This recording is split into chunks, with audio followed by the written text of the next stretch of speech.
International centre for entrepreneurship and carrier development ICECD દ્વારા ગુજરાતના આદિવાસી ઉદ્યોગ સાહસિકોને સન્માનવાનો એક કાર્યક્રમ યોજાયો હતો.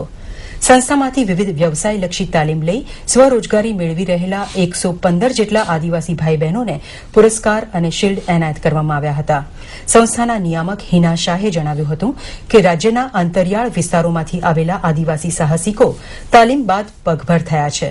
તેમના સન્માનથી અન્ય બેરોજગાર લોકો પણ સ્વરોજગાર પ્રત્યે જાગૃત થશે. દળવાની ઘંટી ચલાવે છે, કમ્પ્યુટરનું કામ કરે છે, એનિમલ હસબન્ડરી કરે છે, ડેરી સાથેના લિંકેજીસ છે, ફોટોગ્રાફીનું કામ કરે છે, પ્રિન્ટિંગનું કામ કરે છે, મેટલ પેઇન્ટિંગનું કામ કરે છે, ઓટો રિપેર્સનું કામ કરે છે. આમ તમે જોશો તો એના આજુબાજુને લગતા એરિયા જ્યાં માર્કેટ છે એ બધે જ એ લોકો કામ કરે છે.